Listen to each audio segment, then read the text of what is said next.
If you're not in the holiday spirit yet, you will be, because today we're making bread. With only a couple of weeks left until Christmas, I just feel like we need to double down on our holiday spirit while we still can. So today I'm gonna be taking you through this 3-ingredient bread recipe. You don't have to be good at baking, I promise you, I'm not. So all you have to do is watch and follow along.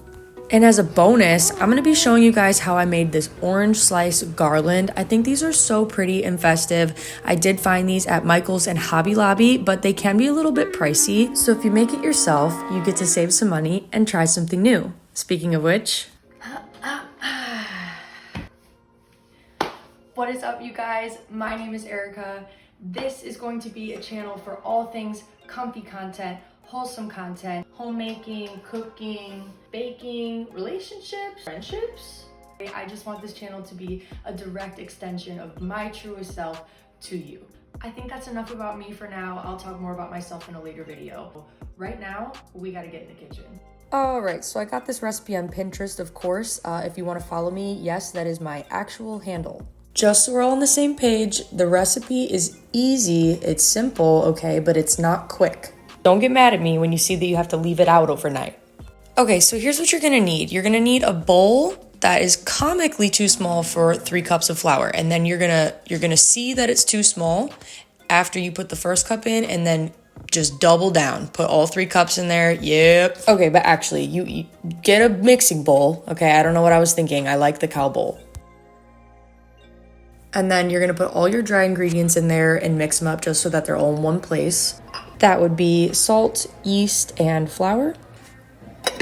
Now there is one caveat to this being a simple recipe, and it is that the water has to be a certain temperature or else the yeast will have the yeast will not be effective in this recipe if the water is hotter than 105 degrees. That's what I was trying to say. Okay, so now all that's left is to give it a good mix-a-roo, and I'm just going in no spoon. And I do want to point out, because I remember thinking to myself that this just felt wrong in a lot of ways. I did not know what I was doing. 1, I'm using my hands. What's happening? Are you supposed to be doing that? I don't know. Number 2, it just felt flimsy compared to what I was expecting, but I guess because it is a no-knead recipe that... Well, Aaron's going to talk about it. More flour. I know it's supposed to be sticky, but I feel like it's too sticky. Nope. How do you know? I've made that 1,000 times. Okay. The whole point is that it's no knead, right? Yeah. And so what's going to happen is the water is going to react with the gluten, and it's basically going to knead itself over time. Independent. Yeah. So there you have it, folks. So as you can see, it's really not a dough ball at the end of things. It's more just like a pile of what is supposed to be bread soon. And then our last step of the day is we're just gonna cover it up with saran wrap. The recipe said to do saran wrap and a damp towel, specifically a tea towel. Let me know if you guys know what that is.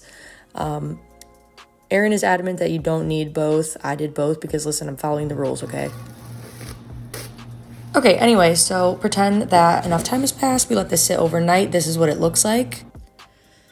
We're gonna flour our surface. First, I'm cleaning it off a little bit. I don't want any crumbs or any foreign objects in there. Just remember that you can't take flour away, so it's always better to start with less. You most definitely need flour down on the counter because, as you can see, it's really sticky, but don't be afraid of that. You can add more just by sprinkling some over the top as you go. I do think in the end I added too much over the course of making that dough ball, so just be careful. So at the last, I think 15 minutes or so of baking, I took it out to spread some butter on top, and then I threw it back in there because I wanted it to be really buttery and brown and crisp and that extra salt on top.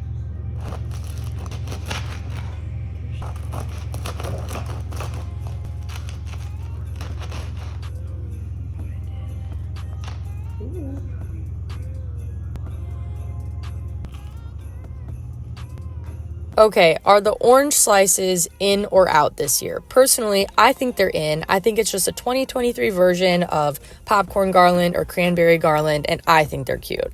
I asked you guys if you would put these on your tree. You said no, and I was like, okay, perfect.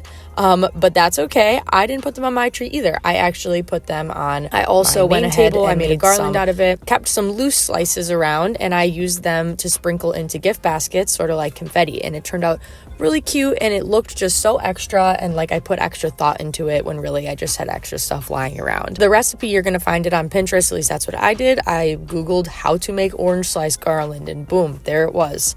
So you can find the recipe. It's really easy. All you're going to be doing is basically turning that oven to a low heat and baking them for a long time. Be aware that everyone's oven temperatures do vary. My recipe said to put it in there for 4 hours. Around the 3-hour mark, I went and checked, and some of them were looking a little crispy, okay? And you'll see that. I threw away the ones that were like extra burnt, but some of these, listen, they're seasoned. They have character. After that, you're supposed to just take a sewing needle and whatever you're using to create the garland and actually just thread it through. Personally, I didn't have a sewing needle that had an eye big enough because I wanted to use this twine. So what I did was I used the sewing needle to poke a hole, and then I thread through the twine myself. All I did was tie a big knot, put the orange slice through it, tie another knot to secure it, and then leave however much space you want between each slice in order to create your garland. That does wrap up this video. Before you go, I'm wishing you so much peace, love, and joy today and every day, especially this Christmas. Have such a good holiday, you guys. Bye.